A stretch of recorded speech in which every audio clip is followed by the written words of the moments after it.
Hi guys, I'm Sandy. If you're new here, I do crafts. I knit, sew, crochet, sort of. I'm learning shoemaking and I do embroidery. I usually like to do mostly clothes, but I do a little bit of home decor as well. I just like pretty clothes. So yeah, if you're not new here, thank you for joining me again. I think today we're just gonna have like a little bit of a chat because I've been away for a bit. I got a really, my December was tough. I got a really bad sinus infection. I couldn't talk for 2 weeks, which is really tough if you're like someone who talks a lot, you know? Yeah, it was just a bad time. And, I was going through some emotional stuff. It's tough too when you don't live where your family is when the holidays come, because it's just always a bit like, oh. But I did have a great Christmas. I pretty much just cooked for like 3 days straight, which is what I like doing. So, in any case, I figured since it is like a new year, I'm not big on the whole New Year's resolution thing. I think it's a little bit arbitrary. I think if you want to change your life and you want to do good things, you can do them at any point. Also, if you're the type of person who is tough on yourself, I think it can almost set you up to have like a really good January and February, but then, after that you kind of start to go and then you just spend like 9-10 months of the year just hating yourself. So I think it's just a bit I do like a mood board vibe. I like to and I like to reflect. And the thing is, I think a lot of the stuff that's New Year's resolutions is stuff that you kind of put into place already. Like if you want to make small changes and just like amp them up, if that makes any sense. I don't think I'm making any sense, but basically, yeah, I just think that saying like, oh, I'm gonna go to the gym every day is kind of setting yourself up to fail. You know what I mean? I don't know. It's just, yeah. And it also really annoys everybody else who goes to the gym all the time. Like I remember when I was going to the gym like twice a day, I just wouldn't go in January because I'm like, I cannot deal. In any case, in my craft life, I want to kind of keep going on some of the momentum I've built and reflect on some of the habits that I'm doing and which ones I can maybe change and amp up a bit instead of just doing what I'm doing, but I just said I'm doing anyway, you know what I mean, hopefully. So my first one is I kind of really want to use more of what I have. I do have to buy fabric because I test patterns. So if you don't know, I'm a pattern tester for Rebecca Page. I contract myself out to the company, and yeah, so it's really good because I love it. It's nice to get paid. It's also nice to know that when I recommend a pattern, it's like a good pattern, and I know for sure it is because I tested it. Yeah, so they expanded their curvy range and I got the opportunity, and it's really amazing. And it does mean that sometimes you need really specific fabrics. I don't have the biggest fabric stash because I moved internationally 4 years ago, so you just don't have as much time to accumulate. So yeah, but I do have a bit of a stash, and I think I've developed quite the yarn stash as well. I have a lot of yarn, and so I kind of do want to try to use more of what I have. If I need something for a specific project, I'm not going to beat myself up about it.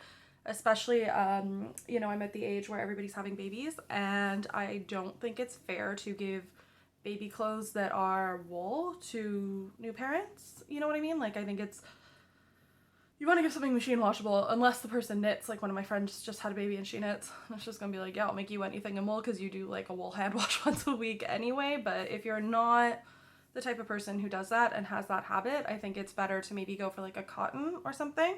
So if I don't have it for a specific project, especially in the way of gifts, or if there's just a project I really want to make and I need a specific yarn that I don't have, like, again, I'm not going to beat myself up about stuff, but I do try to want to, instead of going out and looking for patterns and being like, oh, I want to be like, this is the yarn I have, what can I use for it? And most of the stuff I do have is attached to certain projects.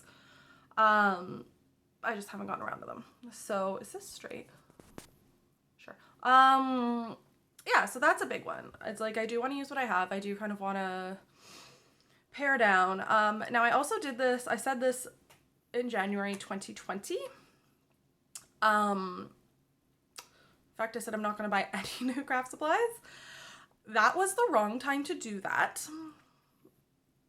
That was not fun. But it was just like that weird band of light. But anyway, yeah, that was a very bad time to start doing that. So I do think it is fair to have a little bit of a stash for emergency situations. But again, I think it's kind of gotten excessive, and I think I've been using that as an excuse to overconsume and buy things that I really don't need. Yeah, so hopefully I'm going to try to quell that behavior. I do have hoarding tendencies. I know this about myself. And yeah, I just kind of want to curb that, or at least not even curb that, but I want to use what I have. And it's not like I won't ever buy fabric, because again, I pattern test. I need to be able to buy fabric, but just not for the fun of it. Another thing too is I do want to give up my procrastination. I mean, I'm never going to not be a person who procrastinates. You know, that's just me. But I do want to take the materials that I've bought for fabrics, or even I have like, I am looking at one unfinished project, two unfinished. I can like see, and I'm not even where my craft stuff is, but I can see like 4 unfinished projects just looking around the room, and that's probably not great.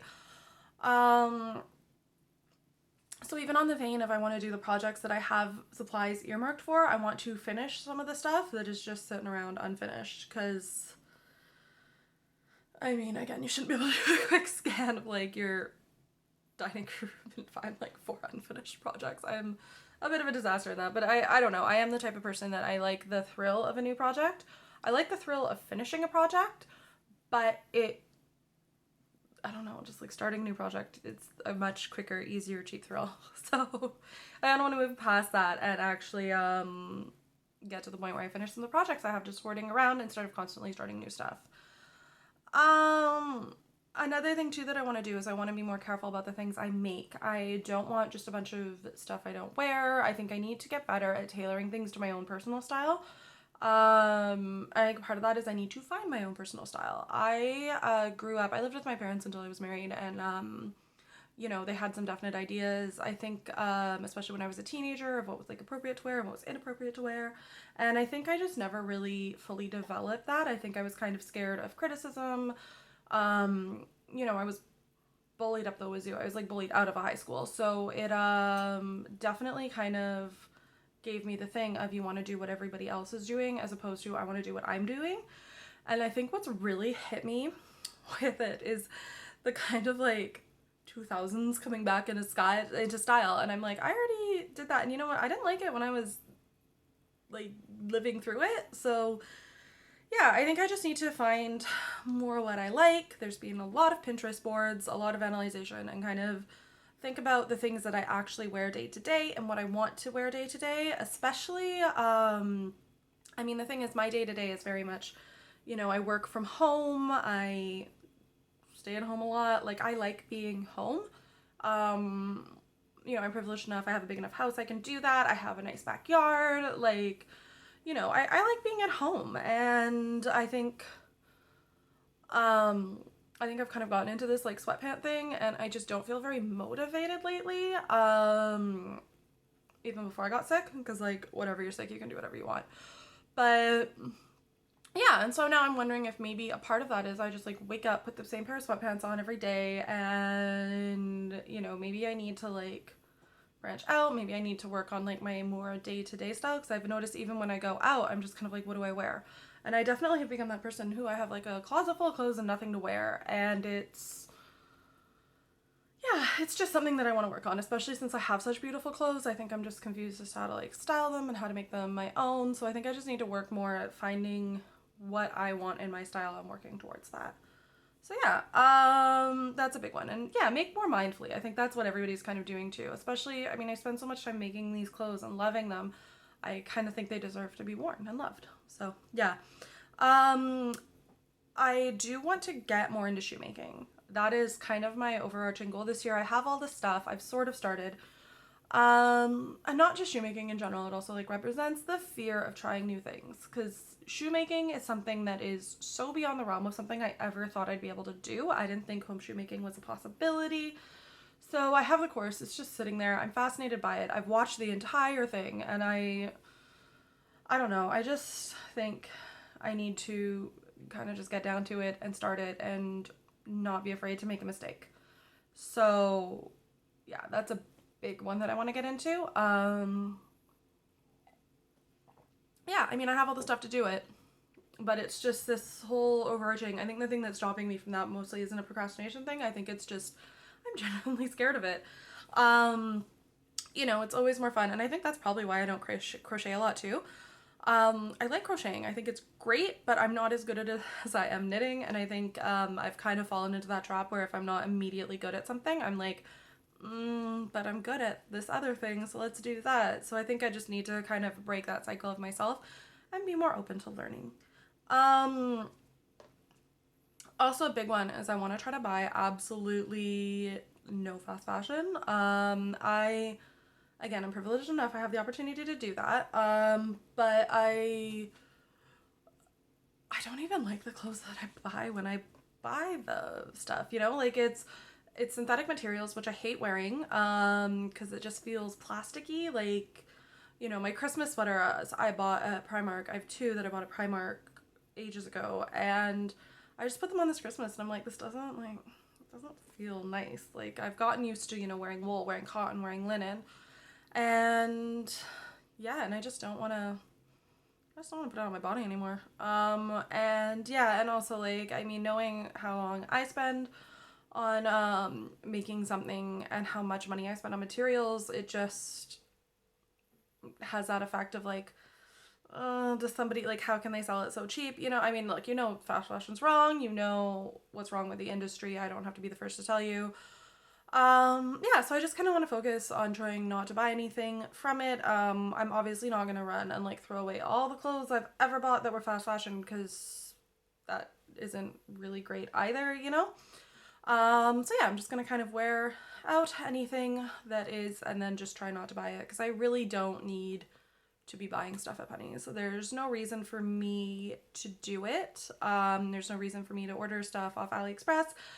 There's no reason for Shein to exist at all. And yeah, I just think it's, you know, I don't even like the stuff I'm buying. I'm just wasting money. So I'd rather spend that money on fabrics and get stuff I love.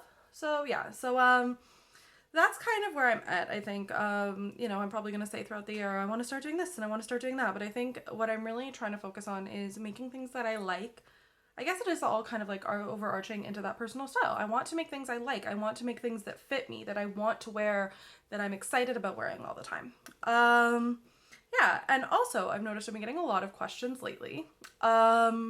So instead of just putting up like a ton of blog posts, I am still blogging. That's the first one. Again, I've had a really weird couple months. You know, so I am still working on the blog. It's just been a bit of a creative drain, a bit of a mental drain I've had lately. But yeah, I'm excited to get back to it. I do love blogging. I love writing, and I miss it. So yeah, I'm definitely still doing that. I get this question a lot, especially after I put up my post of all the places I buy craft supplies. So the reason I don't recommend a lot of American businesses and like shops and stuff is because I am not American. I grew up in Canada. I'm Canadian Italian, and I live in Ireland. I do not recommend any place to shop that I haven't shopped at. I just don't think that's fair to you. And I don't think it reflects good on me, because if you have a really bad experience, you know, you're not gonna trust what I say anymore, and that's not great. So yeah, as much as I would love to sign up for like a bunch of affiliate programs and just be like, yeah, make me some money, I just don't think that's fair. So I only recommend places I've shopped at. In Canada, ordering from the States, where I grew up, ordering from the States is expensive. Like, shipping is expensive, and you have to pay duty on everything. And even in Ireland, shipping is really expensive, and you have to pay duty on everything from outside the EU or the EEA. So I just don't really buy stuff from American companies, because it costs me a lot of money. Yeah, so that's why I don't recommend a lot of American companies. Just, it's expensive. It's not, you know, my favorite is when they have like little, I get emails about this, because it's never just like a comment, it's always an email. And it's always just like, oh, you know, you should shop local. And it's like, I do. But I'm just locally not located in the States and never have been. So yeah, that's kind of that. Another question I get asked a lot is, how do I get my hair thick? It's fake. I'm not always wearing fake hair, but I do love like a good fake hair. Like, this is not real hair. This is an Easy Locks hair extension. You know, same with eyelashes. I wear like 3/4 false eyelashes. So, yeah, I love, I like fake hair. Affiliate links was another thing. I always put a link to my disclaimer about it. An affiliate link. So yeah, okay. So an affiliate link is if you click it, I make commission. It's very common. You'll see them on all sorts of blogs. Very common for Amazon is a big one. I don't personally use them because I don't think I use stuff on Amazon enough. Like, they have minimums that you have to make, and I don't buy enough on Amazon, and I don't put enough out there from stuff from Amazon.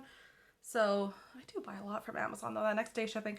But you know what I mean? Like, in terms of craft stuff, I find Amazon can be very touchy-go-y. And I also find if you're going to buy from Amazon, you might as well just buy from AliExpress and wait. It's a lot cheaper. Which again, you know, fast fashion, probably not the greatest thing to do, but sometimes, you know, craft supplies in Ireland are so expensive. So it's about balance. Yeah, nobody really wins the debate on fast fashion. Like, it's about balance, about trying to find the, you know, I just totally went off the rails there, but yeah. Also, that's a big one. So yeah, so an affiliate link, basically it's just when you click on the link, I get a commission. So that's what that is. You don't get charged more at all. It's just basically the company using it instead of like a bus ad.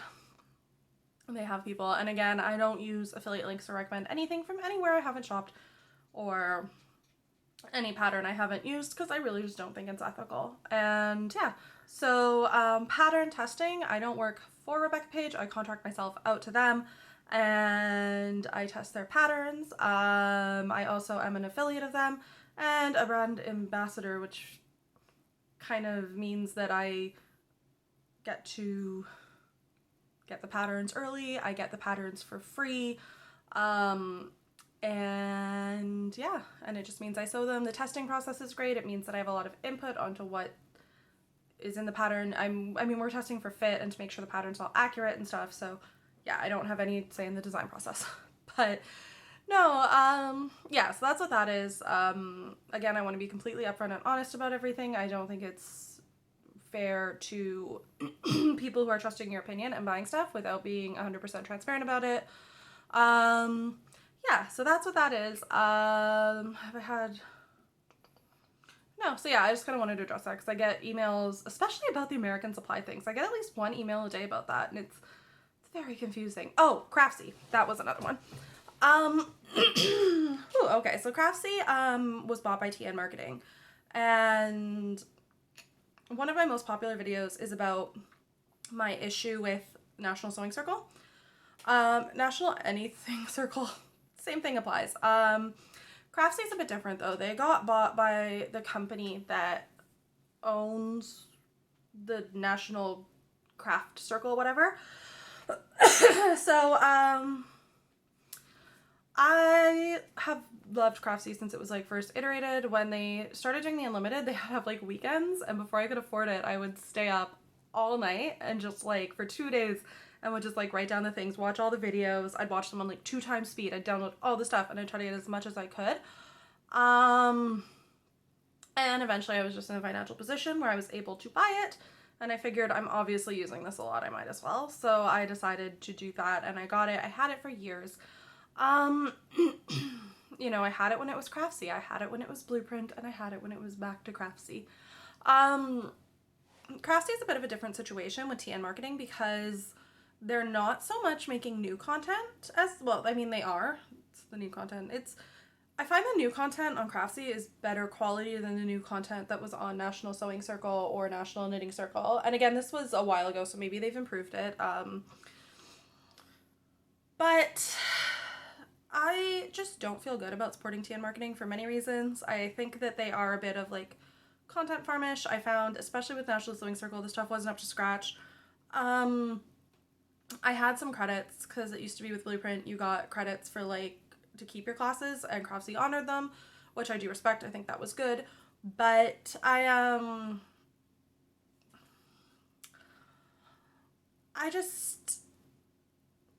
I wouldn't not recommend Craftsy because I think the old videos are good. But I don't know if I'd overwhelmingly recommend it. They do class by class stuff. And again, I do have supplies for I think 2 knit sweaters, and some other stuff. See, this is the thing. I don't even know what projects I have in the thing, but I'm obviously going to finish the classes. I'll review them for you. You can buy classes off Craftsy just one by one, and I think that's good. I just don't know if I'm going to go unlimited again. I have canceled. I canceled before it was renewed. And you have to call or email to cancel. It's a very long process. Yeah, it's a process, and I just don't think you should have to call to cancel something. I think there should be a button on the site. Pretty much now, all my criticisms about it before kind of still hold true, or about National Sewing Circle kind of still hold true, but at least with Craftsy, you have the bank of old, really high quality content from before they were bought by TN Marketing. So if you are trying to learn, it's actually a decent resource, but I've also noticed they've taken some stuff off. It just seems a bit sus to me. So yeah, I decided not to renew. And I was thinking maybe I'll try Skillshare because everybody's talking it. And yeah, I just think maybe I need to finish some projects first. So yeah, that's what's up with that. You know, it is owned by the people of National Sewing Circle. So, you know, just a bit of buyer beware with it. I just don't want to support the company. I don't think their ethics really lie where I lie. I don't think crafting should be a content farm vibe. I think we need to be a little more, you know, when you're teaching, especially when you're teaching someone a skill that you want them to love, I think that a bit more care and attention should be put into making these classes than I think they're putting in, you know, especially when you have these introductory offers $2 or whatever, you can tell their thing is getting as many people to spend as much money as opposed to actually making quality content that people want to buy. So yeah, that's where I'm at with a lot of stuff. Thank you for putting up with me for this long. It was good to talk again. Feels a bit weird. That was probably really rambly, but yeah. Yeah, and I think that's all. So anyway, next week we'll be back up to actually talking about things that I've made. So yeah, I'm probably gonna actually start that right now. So okay, see you guys later. Bye.